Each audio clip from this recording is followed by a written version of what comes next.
The Bookshelf with me, Ryan Tubridy, is brought to you by Eason, Ireland's favourite bookseller. And Eason have a rich heritage of bookselling since 1886. It's probably where you got your first ever book, or maybe your last one, and hopefully your next one after you listen to this episode of our podcast. Stay listening for Ryan Recommends, my weekly recommendation, where I'll discuss a book I've read recently that I think you'll really enjoy too. And I'm very excited to let you know that Eason are running a promotion on children's books for a limited time only. Pop into your local Eason store and pick any two kids or teen or young adult books and get the cheapest one half price. So see in store for details. They're the ones with the purple stickers. Eason.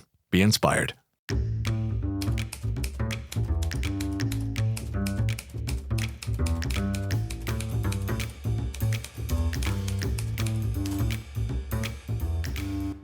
Well, today on The Bookshelf, we are thrilled, and I really mean thrilled, to have Harlan Coben with us. You might know Harlan as the #1 New York Times bestselling author of over 80 million books sold worldwide. You might have seen one of his many Netflix titles like The Stranger, Stay Close, Fool Me Once, and on it goes. His latest thriller, Nobody's Fool. Loved it, read it in a few sittings, hit the shelves in March 2025, has great momentum behind it. We'll talk about all of these things in a moment, but what a pleasure it is to see you again. Harlan, nice to see you. Welcome. Ryan, it's always fun to see you, man. Well, this is the easiest gig. It's just you and me talking. I'll tell you what. A friend. It's like I'm at a pub with you. You're very kind to say that. Yeah, it's always a great. pub with no booze is my idea of hell, Harlan. Right. You know, we got to fix it. But we did manage to have water. Well, that's for sure, but it's that time of day. We did manage to have half a glass of something in Reykjavik the last time. Yes, that was fun. It was the Iceland Noir Festival, which is run by Ragnar Jónasson, and Yrsa Sigurdsdóttir, as they call her. And it's a great old festival. Yeah, I still can't pronounce anybody's name there, but I had a wonderful time. And I called Ragnar. But yeah, and I was saying people, like, there's a lot of English people who are there and Americans, because Iceland Air sets up these sort of deals where you can travel there cheaply and also go to the festival. So people were visiting Iceland and going to a literary festival that was very intimate, and I just thought it was a great time. I loved it. Yeah. It's funny, I've met you a few times now in Dublin. We're here in London today, Reykjavik another day. Now, we do sound like jet setters when I say that. Yeah, but to say. But what I love about you... Paris next? We'll always have Paris. That's right. What I love about you is your joie de vivre while we were in Paris, is you seem to enjoy it all, and it feels authentic. Is it exhausting, or is it just are you the real deal? You just love all this stuff? The thing is, I'm so friggin' lucky. I mean, you know, I was once on a panel with a bunch of writers, and we were all bestsellers, and they said, what's the downside of being a best-selling writer? And I'm like, nothing. Yeah. This has been a dream come true. So I do really have a great appreciation for it. I also take the responsibility seriously. So Nobody's Fool's out, right?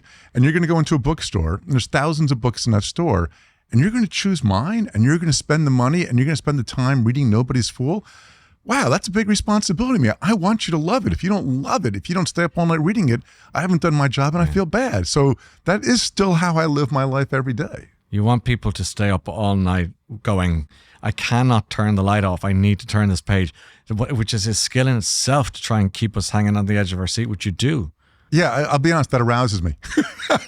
I want you to take the book to bed at like 10 o'clock. I want you to take Nobody's Fool and say, I'm only going to read 10 pages. And I'm still at the beginning of that answer. Sorry, Harlan. I know you're talking, but I've never heard such. 4 a.m. and they're still reading. Yeah, that turns me on, baby. That's what I love to hear from a reader. Wow. Anything else turn you on? No, that's it. That's pretty much it. That's pretty much it. I'm done. You truly are a bookworm. As much as I've ever heard before. Wow, this is going to be an interesting few minutes together. Here we go. I look forward to it. We're trying to, it's a book talk. We have to spice it up a little bit. Because you studied politics. Yeah, I was a political science major, which means I have no idea what I want to do with my life. Yeah. That's what that means. Yeah, that's what it's a euphemism. The arts degree is there for that. Yes. It's just to help you read stuff and know about stuff. But you did do sports writing, didn't you, for a while? And yeah, I mean, I was a college basketball player, so basketball was a big part of my life until I realized I was never going to go pro with that. Yeah. But sports was a big part of my life when I was younger, and when I first started to write thrillers, when I started, Myron Bolitar was a sports agent who had played basketball. So that was sort of my in to starting to write. That was for you. You kind of magpied that jewel from your own personal nest. Yes. Okay.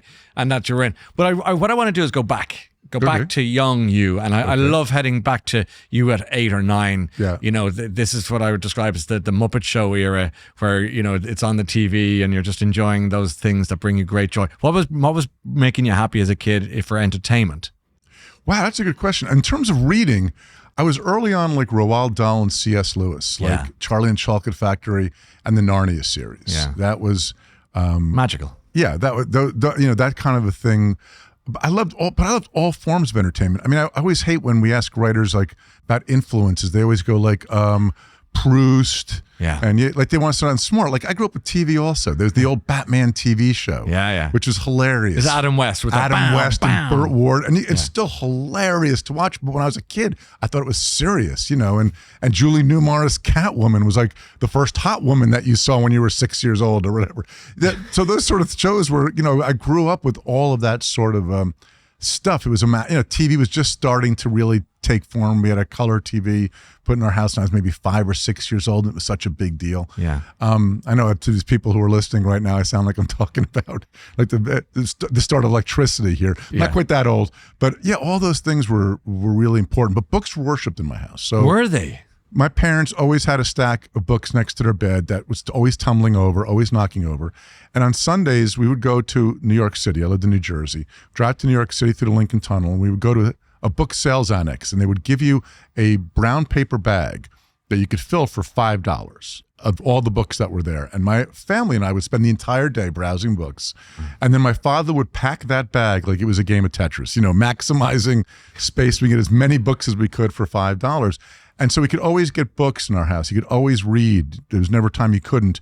And I think, you know, it wasn't even them read. It wasn't like my parents read to me. That wasn't it. Yeah. But just books were revered and treated that way. And I tell people, surround your kid with books. That's all. Yeah. It's funny. The advice I always give to people with kids is it's the Hansel and Gretel breadcrumbs. Yep. Don't force them to eat these things, but leave them there, and they'll gravitate. Isn't that? So I'm curious about that word reverence. And why were they revered? In what way? Books. It was just that, you know, like I could always read a book.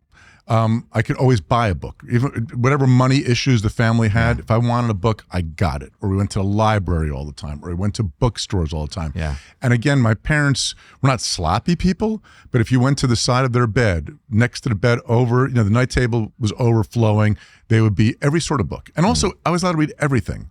They didn't care if it was comic books. They didn't care if it was serious literature. They didn't care what I read as long as we all wanted to read. Never pushed to read. But then if I wanted to stay up later, if I had the book, I could probably get away with that. Yeah. If I was watching a TV show, no, you're in bed by now. So it was just, you know, my parents loved to read. We always had books with us and that sort of a thing. It would introduce us to your parents. Imagine they walk into the room and who were you saying hello to? Well, what's interesting, you know, so when I created Myron Bolitar, was my series hero, and I write a lot about he and his parents, not to get too corny and maudlin, but because my parents died young. My parents were both dead by the time they were my age. Not when I was a little kid, but by the time they were my age, they were both dead. And I miss them greatly. They were wonderful parents. And so when I created Myron Bolitar, I gave him something I always wanted, and he has something I always wanted. Myron's whole dream in life is to get married and move to the suburbs and have 4 kids like I had. All my life is his dream. So he's jealous of me. On the other hand, his parents are still alive, and I've aged them and moved them and changed them. And now his parents are in their 80s in the book. And when I do that relationship, it's exactly what I imagine my relationship would have been with my parents had they survived. So I get a little bit maudlin, I get a little melodramatic, tough. If you don't like those parts, skip them. But what I have found is most people love those parts. And so Myron loves his parents the way I hope I would have loved my parents had they continued to exist. And their names, your folks? Carl and Corky Coben. And I've written essays on them. Every Father's Day, I write the essay of how my father died. And on every Mother's Day, I send the one about my mother and her death. So I honor them every year with those sort of things. It's on my social media. It's on my regular email. And I'm probably proudest of those two. One was an essay, a short story for the New York Times, and one was an essay for a paper called the Star Ledger in Newark. And, you know, those were really important for me to write, but they're in every book anyway. So And what did they do for a living? When you were a kid, what were my they? dad had gotten a degree as an attorney, but he worked as a vice president of a company that basically had like laundry services. So like when a restaurant finishes at night and have 1 million tablecloths and things like that, this business would come pick them up and have them back for him the next day. My mother was like a very early feminist and did all sorts of wild and crazy jobs over the years, including from being a school teacher to a guidance counselor, an early marcher with Gloria Steinem. And we had a bumper sticker when I was a kid on our car that said, "Women who seek to be equal to men lack ambition." Wow. And this is in the 70s. So she was way ahead of the game on all that stuff. Wow. Yeah. And were they in love? I guess. I mean, who knows anymore? I know when my dad died, my mom lost a lot of her spark. And, you know, he was her straight man. She was always nuts. And I mean that in the best of ways. She was very dramatic. She was very flamboyant. And in a sense, I think she lost her straight man. You know, Abbott needed Costello. And, and I think that, you know, my mom needed my dad. And how old were they when they died? My dad was 59, my mom was 60. And can I ask you finally, what happened to them? Dad was sudden. And when you read this essay, like out of the blue, completely sudden. And the first one, and it was devastating. And my mom, the opposite, slow cancer, ate away at her. And so I got to experience both ways to have somebody die. Both suck, quite frankly. This sudden death is harder, I think, in a way on you as the person, because I was sort of a virgin with death, a tragedy. Then I suffered quite a bit of it in my 20s and 30s. And then with my mom, we had plenty of time to say goodbye, but it's not fun watching someone go through that. So really, it was two different deaths and two different experiences. Isn't it extraordinary how we often, in very dark moments, say, "How would you like to go?" Yeah. And I think everyone will say, "In my sleep." You know. Yeah. And what you're not thinking of there is everyone around you going, "They're gone." Yeah, they went to bed. They were fine last night. Yeah. Like that's the sudden thing. Yeah. But then there's the horror of the selfishness of somebody else's sickness is that you want them to go on regardless of the pain because they're still here. Yeah. It's a peculiar there's a moment. Dance. It's a macabre dance, isn't it? And there's a terrible poignancy and there's a terrible lesson. The truth of the matter is, and this is not even a silver lining, but if there's a silver lining, I'm a much better writer because of what happened to my parents. I get death. I hope one of the things that separates my novels from thrillers and why they're popular is, yes, I can twist and turn. That's what I'm known for. I can fool you and do all of that. But I hope the books have that heart and soul. I hope that, you know, when people die in the books, you feel it and you care about what happens in the case of Nobody's Fool to Kearse. And I think a lot of that stems from my parents early and the deaths that I suffered when I was younger. By the time I was, I think 30, I had done 7 eulogies. And so that's a lot of eulogies. It is. And since then, I think I've only done 2. So it's been, I don't want to make it sound like I have a life of tragedy. I don't. I have a fantastic life and it's been great. Yeah. But since 30, it's been much, much better. But there was a time when a lot of death was packed into my life and came all of a sudden and mercifully left all of a sudden. Yeah. And informed me. Yeah. Informed the writer I am. I can tell. I'm intrigued by that idea of writing your parents an existence that was taken from them too soon. Yeah.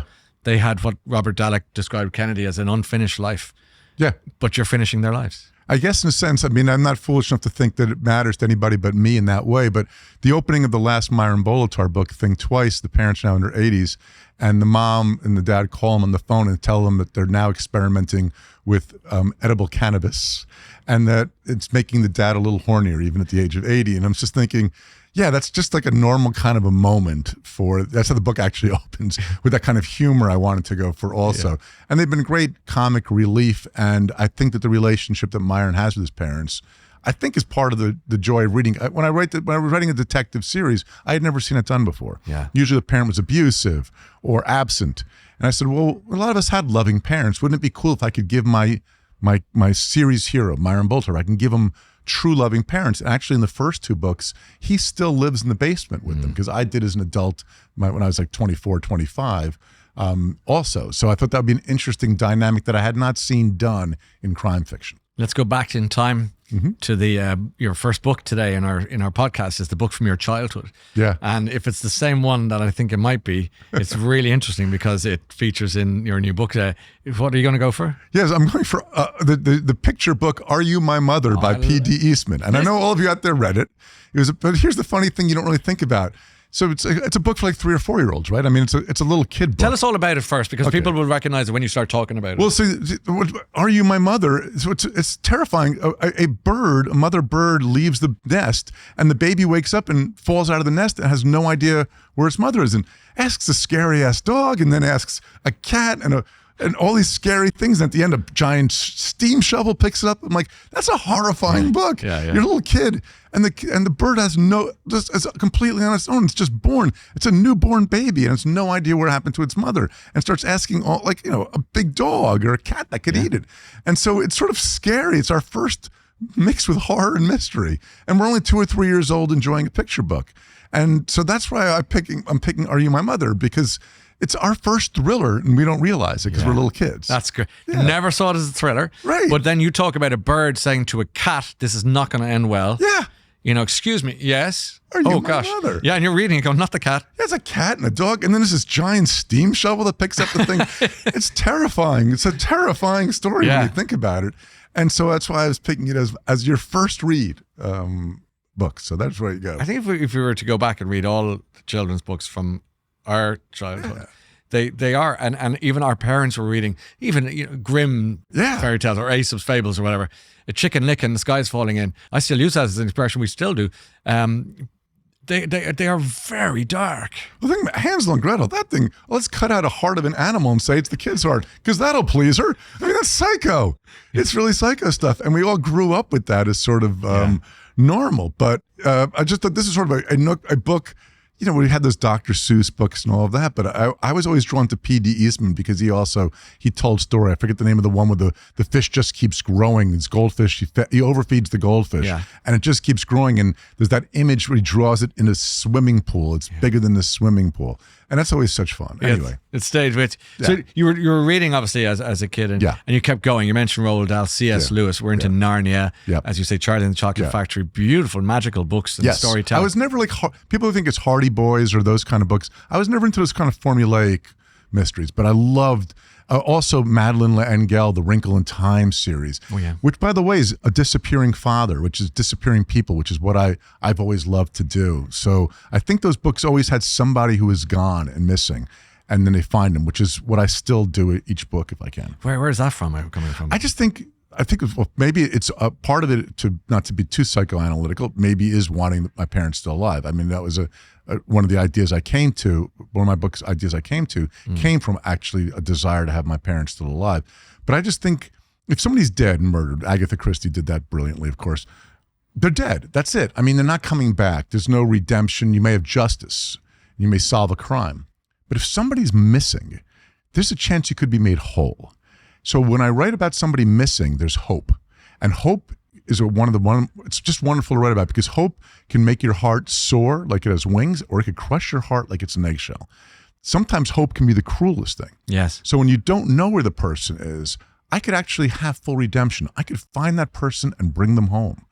And I think that is a more compelling thing to write. And it's asking questions that already, if it's a dead body, it's a dead body. But now you're asking, is that person dead? Is that person alive? Did they run away? Were they kidnapped? Were they hit in the head and just don't know where they are? So I'm already opening up with 5 or 6 questions that I'm hopefully is intriguing you. And the idea also that somebody was maybe dead, could still be alive, which is what Nobody's Fool involves. That's compelling for people. I think that's compelling to read about and write about. And hope is hazardous. Yes. Because you can invest in the impossible. Yeah, I think after a while you just want the answer. I mean, even if the answer is awful, I've spoken to some people who, their person is missing and they're sure they're dead. Happened a lot, of course, in wars and people who are MIA. And you just want an answer. To not know if one day that door is going to open and that person might be there, that's cruel, while it's also beautiful. And that's why I love to write about that in all the books. You're describing, I think, as well, the ambivalence of the one part of you said, just give me a body. If he or she is dead, just give me a body. Versus, I don't want a body because that person could still be. It could have just gone to the Himalayas to escape the world, and you create these other parallel universes that keeps that little bit of hope alive in your heart. I recall interviewing Madeleine McCann's parents, the infamous story of young Matt, and to this day, and this was about 15 years ago, maybe. And to this day, I can't get the sadness in their eyes out of my head or heart. Because you can't move on. I remember looking at them going, these people, you're a father, I'm a dad. people listening are uncles and aunties with nieces and nephews and godparents, whatever it might. Doesn't mean you don't have to be a parent. You just have to be a human. And you look in those eyes and you're going, what is it? What do they do every day? Yeah. Hope. Yeah. Acceptance. It's a horrible place to be. That's why it's a gray. I mean, I try writing it in a way that's not quite this dark, but that's why it's so compelling to write. Why we call these books thrillers or whatever, but that's the kind of thing I love to do. I love to write that gray. I don't really. My books don't have usually a great evil. I don't really like that. I find that boring. Or great good. To me, it's like the lines that you draw at a soccer pitch, and you draw it in lime. And if you stumble across it enough, running in and off the field, fair becomes foul and foul becomes fair. What's in bounds, what's out of bounds. And as close as I can stay to that line when I'm writing a book, the more at the end of Nobody's Fool, for example, we find out who the villain is and all that, but I want you to ask if you would have done something different, if what the villain did was so bad. That's when I know I'm at my best. Yeah, I had whiplash reading Nobody's Fool. I really did. Good, because I mean, this is what I hope that's a good way. It is. No, it's a very. I thank you for giving me whiplash, Harlan. Thank you. It was no, but I mean that it's. I just did not. I often my daughter mocks me for never guessing the villain in movies and so on. And she says, you're thick. And I said, no, I just get value for money. So, but you know what I mean? I love that. Yeah. You're my ideal reader. I'm your dream reader. You're my dream writer. We're all winning here. Yeah, I get great value for the book. But that's part of the story.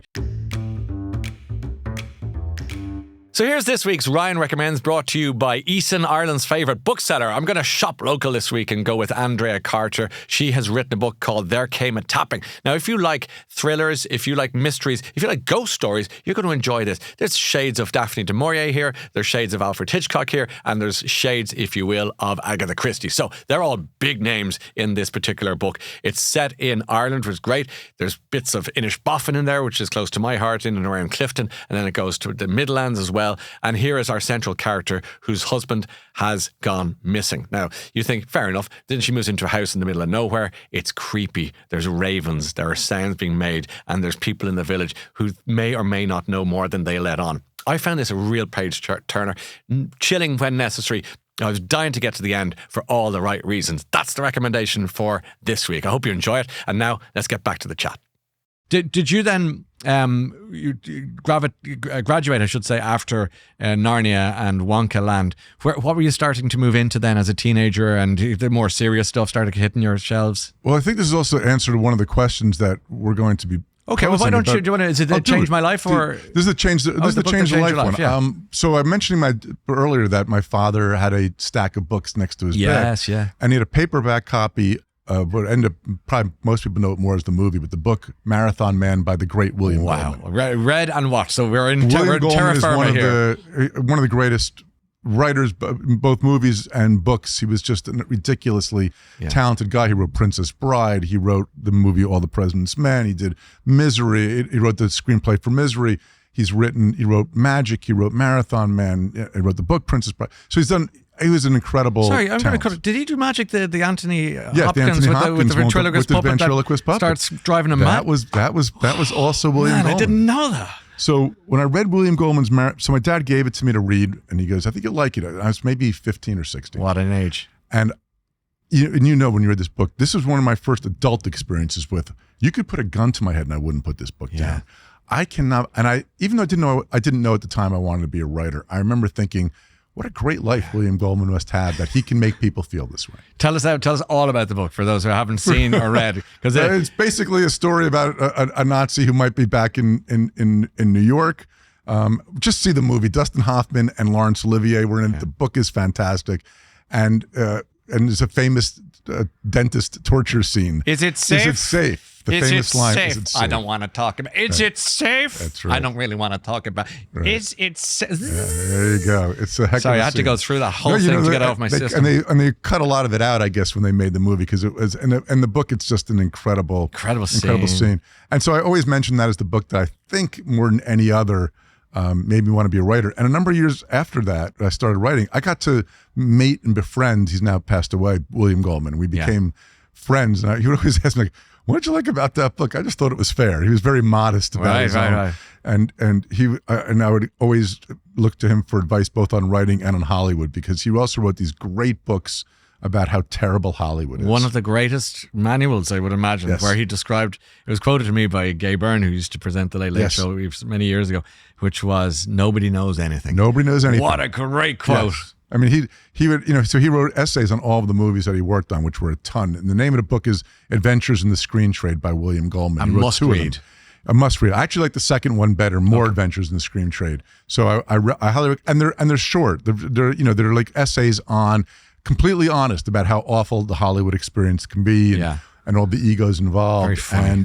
And he's just was very funny and honest. And I miss him to this. I miss him a lot. Can I take a step back to Marathon Man? And because when I was in New York, I was reading it at the time, because I like to read a book that's pertinent to where I am. Yep. And I was in New York at the time, and that jewelry district is still there. Oh yeah, it's 47th Street. Right. Yeah. And so it's quite exciting the mystery, and I can see why that book really appeals to you. Can you reflect a little more on it as to what it was within there was those moments, they had a lot of twists and turns. It was about two brothers also. First of all, so you had a lot of emotion from the two brothers. Yeah. Dustin Hoffman played one in the movie. Roy Scheider, I think, played the other. And then Laurence Olivier. That's also the movie, by the way, that has that great story of where Laurence Olivier where Dustin Hoffman's not sure how to play this, and he just, why don't you just pretend? It's they goofed on it with. Why don't you just try acting? Yeah, it was like the Rick Gervais did it with Sir Ian McKellen, and in Extras they kind of goofed on that sort of attitude also, which I just loved it. Anyway, so and this whole idea that this Nazi's trying to get this stuff back that he stole during the Holocaust, played by Olivier, and how Dustin Hoffman gets trapped up in this story. And it was something very compelling and scary about what's happening to him, and you were just with him all the way through, and he just had to know what happened next. He had to know the answers. And that's what I try to write when I think of that kind of thing. Like, I want you to keep turning pages. I want you, the setup for Nobody's Fool is if I could quickly give the setup, just please do. So I can give the example. Yeah. So in Nobody's Fool, Kearse is 21 when he was 21 years old, goes backpacking through Europe with his friends after college, and he goes to the Costa del Sol, as you did back in those days, and he met a girl like you do with that in those days, named Anna, and he fell in love with her, as you do. And 4 days into their relationship, and they're just down the Costa del Sol having a great time, he wakes up and he has a bloody knife in his hand, and Anna is in the bed next to him, dead and murdered. And so Kearse runs. 25 years pass. He's in New York City teaching a class on criminology, and a woman is standing in the back of the class, and he looks over and meets her eye, and he's positive it's Anna from back in that day, back from the Costa del Sol. And so that's the opening of Nobody's Fool. And so then you take that, and you want to already know, I hope, well, how can this be? What happened to her? And so I'm always trying to get you to want to turn the next page. I never read a book twice for some reason. Because I feel there's so many that I want to. But you maybe now want to read it again after your pitch, because even though I know exactly what happens, right? But that's part of the skill. Thank so you. Marathon Man was the book that changed your life in some ways. I think in some it ways. makes perfect sense. It's a lovely answer. It's a great choice of book. And I'm delighted that you got to hang out and meet and be friends. Yes, the author as well. Yes. That's quite a buzz. Came quite close. Is there anyone else you've met in the years since you've become very famous and well known and admired that you thought, I never thought I'd be here with this person? I mean, every day, really, every day. I don't want to name drop. Okay. Even last night, I had dinner. Oh God, it's so name droppy. But I had dinner with Bill Nye and David Hare last night. Well, why not? Both of whom have been readers, and Bill Nye's in one of the TV shows that's coming out in October. Great actor. But he's also, what's in that Bill is he's better than you expect him to be. He's just the coolest, he's the coolest guy who walks in every room anyway. Yeah. But he's also just so warm and open and honest and authentic. Maybe that's why he's such a great actor. And he's such a good guy. I just can't express how much I admire and enjoy his company. And that's all the name dropping I'm going to do, and we can move on. Fair enough. We'll get to Reese Witherspoon in a few minutes. In the meantime, so Marathon Man was the one that changed your life. What else were you reading at this stage, or who were you starting to gravitate towards, author-wise, or was it genre-wise, or what was happening? I've always read fiction. That's the thing. I read a ton across all things of fiction, but I never read nonfiction books. For one, this is going to sound really wrong, and everybody can call and disagree with this comment. Too many of the nonfiction books that I read feel like magazine articles that have been padded. And so I'd rather get the information some other way than reading entire books. That's not to say I haven't, and I love David McCullough's biographies I used to read, but for the most part, 95 to 99% of what I read is fiction.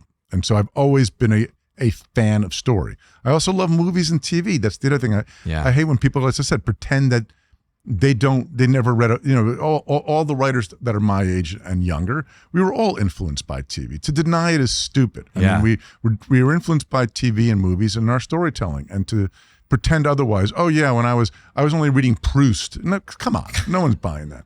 It annoys me when writers talk like that. Yeah. And so everything in the world, I was inspired by Hitchcock movies, of course. Yeah, of course. I've seen Ed Hopper painting. It inspires me. Yeah. The loneliness. So everything in the world, I'm hoping, in some way fits into what I do. How old are your children now? My oldest is 31, and my youngest is about to be 24. And how were they with reading when you were a kid? I mean, did you take a leaf from, if you'll excuse from your parents? I did. I mean, I left them alone. I did read to them when they were very young, because people did do that. And one of my greatest memories is with my oldest daughter. Got the best part of it, because it's the first kid. And she's your sitting favorite? in a hammock. No, she's not my favorite.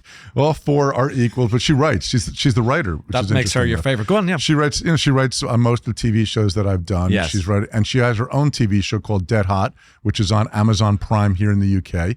It was a British show. Penelope Wilton is in it. Great. And so it was a lot of fun for her to make that on her own. I had nothing to do with it. So I'm very proud of her. But one of my great memories with all of my kids at some point, but especially she got most of it, is we would sit in this hammock, and I remember reading to her the first Harry Potter book all the way through in one day, because she wouldn't let me stop. Wow. And then I did it with Roald Dahl, Matilda.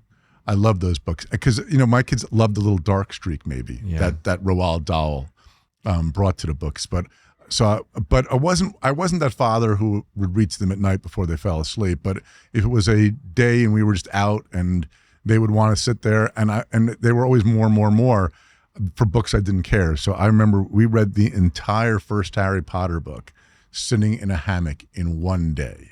Yeah. It started like 8 a.m, and it must have been like 11 o'clock at night, and her eyes were open the entire time. It's like a kind of literary filibuster equivalent. Yes. Just I have to say, I'm not Jim Dale either, so it wasn't a great reading. I was like, next time I want to call Stephen Fry, come over and read to my kids, because you have the voice for it, I don't.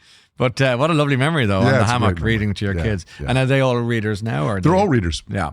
Some more than others, and they go through stages too of life where they're reading a lot, or they're too busy. My third son, and this is a parental brag, so I'm allowed, works at NASA. He's actually in flight control. He's a rocket scientist. He's 25 years old, just turned 26. Wow. I think he's 26. I'm bad with remembering my kid's age. He's 26. He just turned 26. And, so he's caught up in that sort of a thing. So I'm not sure he's reading as many novels as he was. He's reading tech books. He's really fascinated by, what makes rockets go. And that's so cool. But it comes back to what you were saying earlier, and I'm in full agreement with you.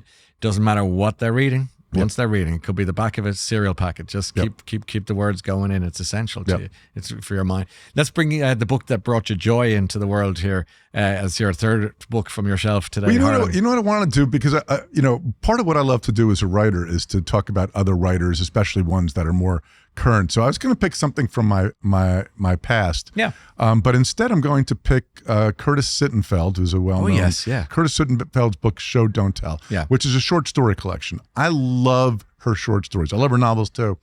And I'm reading it slowly. They're like beer nuts at a bar. I take a few. I love them. I'm not going to eat the whole bowl, because then and I save it and I savor them. And each one of them is a joy and a smile. And if you haven't read Curtis Sittenfeld's short stories, you should do it. You probably know her novel Prep and some of the other stuff that she's done. And she's amazingly talented, and it's a new book. And so I wanted to give joy by promoting an author that I really admire. And so Curtis Sittenfeld's short stories, don't ask me why. I have a thing for short stories by women writers. I somehow relate to them more in recent years than male writers. But Curtis is as good as it gets, and each one it's a whole world in and of itself, and you can just read one and then wait, or you could demolish them all. Yeah. I'm trying really hard. I think I've read 4 of them now. I'm trying really hard to not read the rest of them right away. What a compliment to a book. Yeah. What a compliment, because you're just, I don't want to finish it. I don't. Yeah, it's great. And short stories, you can do that. I can't do it with a novel because I'm just powered through. But I finish a story. It's over. Now it's a new, fresh. It's almost like a small, fresh novel that I get each day from her. I'm curious that you say that you like to read women writing short stories, what have you. Because I was talking to the writer Adele Parks recently, and she's great fun, and we were chatting. And I was mentioned to her that there was a report recently that men don't like to read women writers. I'm glad to say I'm not one of them, and clearly you're not one of them, which is good news. And I said to her, why do you think that is? And she said, because they're weak.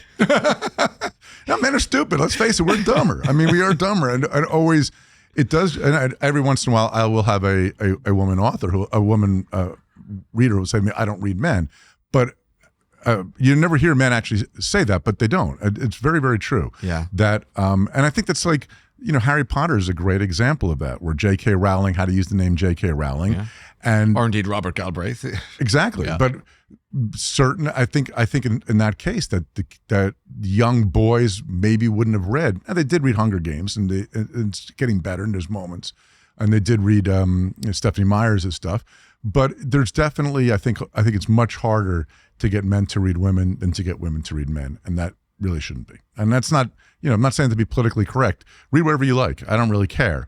But there's just, you're missing a lot. It's when people tell me the same thing, like with the Netflix shows. Oh, I won't watch a show from a foreign country. I'm like, really? I mean, you've never seen a Fellini film. Yeah. You've never watched Lives of Others. You have to try to experience it all. Yeah, exactly. Yeah. Don't rule out such a vast. Really, you're losing a lot. You're losing it. You've said in the past that one of the few things you won't do is collaborate with another writer to write a book. Let's talk about Reese Witherspoon. I said a lot of things that I take back, don't I? I know. We all do. I never read a serial killer book, then I wrote a thing twice. I always say that. I think I'm almost challenging myself, but after 37 books, it's time to go out and play. So Reese Witherspoon is a friend of yours. She's a great reader, a great woman for book clubs and promotion of reading. And she got in touch with you, didn't she? Yeah. And she gave you a call to say, Harlan, and we need to talk. Yeah. And that's a strange call, but no, I know Reese. And so Reese says, I have an idea I want to talk to you about. And I'm going to be in New York. So she came to my apartment, and I'm actually thinking, because I don't collaborate. There's other writers who do, and I'm not knocking it, but for me, I just don't know how I would do it. Even if somebody gives me an idea, that would be great. If it's not mine, I'm not going to be able to do it. So I'm thinking to myself, how do I nicely tell Reese Witherspoon that I'm not going to be really interested? Yeah. And then Reese pitches me the idea, and I'm like, oh, damn, that's good. That's really good. And I said to her, you know what you could do from there? You can go from there to here. And then she goes, and we can then take this character and go there. Next thing I know, I grabbed out a pad, and I'm sitting there writing, and we're talking. 3 hours passed. Wow. And at the end, we said, why don't we write this as a book together? And so Reese Witherspoon and I are writing a book together. It'll be out in October. Congratulations. Here in the UK. And we're having a blast. Have you released the title of it yet? We have not. Okay. I think very, very soon we're doing it. That's the other thing with Reese Witherspoon. Everything's under embargo. Yeah. You can't talk about anything. No one cares about this stuff that I'm talking about. But with Reese, it's a whole different sort of ball game. And she's great. And she's such a good creative partner. She's so smart. She's so great with stories. Yeah. She's just an incredible person in many ways. Everyone knows her as the actor, and she's a producer. She's almost like a studio mogul at this stage of the game. Hello Sunshine is one of the biggest production companies, but she's also just a joy to work with. Right. She brings the light, as they say. Yeah, we text or email about it every day if we're not talking on the phone about it, or if she's not, one of us is at the other house, and it's been really fun to work with her. So when you're globetrotting around the world, you spend a lot of time in the UK. Yep. We met in Dublin once. Yep. Obviously Iceland. No, it's bizarre, but that's what it is. What brings you joy in your life? What makes you happy? Everything. But I mean, the writing still does. So this is going to sound corny, but Nobody's Fool just came out, right? Yeah. So to me, this isn't a book until now. A writer without a reader is a man who claps with one hand. It's the Berkeley tree falling in the woods. Does it make a sound if nobody hears it? And if nobody reads the book, it's not a book. And now people are going to take Nobody's Fools home. And a new Kierce and Molly and Anna and all these characters come to your head different from everybody else's. It's a one-on-one relationship that you and I have. That's still what jazzes me. I mean, that's fantastic. That's just, it's wonderful. And I still love to meet readers. And I still get excited. I'm still like a kid on set too. And I go to set, I'm sitting there like right now we're filming Runaway Yeah. here in Manchester. And or up in Manchester, we're in London right now, in that Manchester area. And it's James Nesbitt and Ruth Jones and Minnie Driver. And especially the first time I go on set and I see all these people, and I think to myself, wow, I had this little idea in my house in New Jersey. And now all these people, 200, 300, 400 people we employ, are going to bring it to life. And Netflix is going to push a button, and it's going to be in 190 countries and close to 300 million households. And I'm sorry, if that doesn't excite you, then you're not a writer and you're not a storyteller. Yeah. So I still, 37 novels, however many Netflix shows, whatever, that little boy wonder has never left me. I still get excited each time a new book comes out that way and a new show comes out. Do you think we're going to meet again someday? Oh, yeah. You and me? Yeah. Of course. I don't know, someplace exotic. That's a loaded question because I'm going to give you some homework. Oh, yeah. I'm in trouble now. I'm just a bit bothered by that thing you said about not reading nonfiction. I'm going to give you one book to read that's nonfiction. Oh, jeez. Yeah. You're going to give me homework? Yeah. Wow. All right. I'm not saying I'm going to read it fast, but I know you don't have to read it. It's not that long. And Okay. it's history, but it's told like it's a thriller. Okay. It's called The Wager by David Gran. Oh, all right. I will make exception. I have read David Gran. Have you read The Wager? Yeah. No, I read the other one. The Killers of the Flower. The Killer Flower Moon. Yeah. So you read that? Yes. Which in fact, I recommended it. Today's show in America, they asked me to recommend books, and David Gran's book I picked before it was that well known on as The Killer Flower Moon was a book before it became the movie. Yeah. Way before. I would argue it's a better book than a movie, but that's for another day's work. Always. The Wager. Always the book's better than the movie. Always. Always. The Wager. In my case, too. Sorry, I'm going back to your homework. Don't try and talk your way out of here. David Gran, I'll read it happily. Okay. He's great. So that's right. He's great. So put this in your bag when you're getting the flight home. Yeah. Honestly. Eric Larson, too, is another one. I mean, here I am saying. Okay, here we go. And Eric Larson's books, I also you have time for as well. Yeah. Okay, so just The Wager's your homework. That's the end. Got it. Done. Now, our final question today, Harlan Coben, is can you give us the name, please, of the autobiography you have yet to write? Yeah, I was thinking about this answer. And it's really funny that Netflix has now put I don't know how it started, but my name's, well, I do know how it started, but my name's above the title. So it's Harlan Coben's Missing You, Harlan Coben's Fool Me Once. So I think I'm going to write a book called A Dumbass. Just so they can put Harlan Coben's A Dumbass on a poster on Netflix. And I think that would be a great title for my autobiography as well. Do you have a story to tell? No, I'm boring. I write, Flaubert said, be orderly, bourgeois, and regular in your real life so you can be violent and original in your work.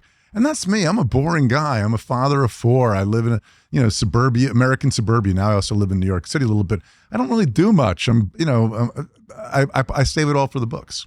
Well, thank you for doing what you do. Thank you, because man. As you know, millions of people later, including people like me, are very grateful to you. Not only for your books, you're a joy to meet and to see. I loved seeing you coming through the door today. You're just one of those good eggs. And so are you, frankly, Ryan. I mean, this is the easiest. This is the easiest thing I do because literally, I'm not just saying this because I'm on it because I won't say it the rest of the day. It's like I'm sitting in a pub with you, and like we're back in Iceland. We're sitting in a pub, and we're just having a good conversation. And we just happen to. Hopefully, a lot of people are eavesdropping and finding it interesting. Yeah, I hope so too. And okay, so we'll discuss your homework over a beer. That'll be next in a few months' time. Whatever city in the world. Good luck with it all, Harlan. Congratulations on Nobody's Fool and everything you do. And it's always an absolute pleasure to see you. Thank you. Thanks, Ryan. And there you have it, another packed episode with some great book recommendations for you to enjoy, all brought to you by Eason, Ireland's favourite bookseller. So shop in your local Eason store or explore hundreds of thousands of titles online at easons.com. Order before 6 p.m. for same-day dispatch and enjoy free delivery when you spend over a tenner. Eason, be inspired.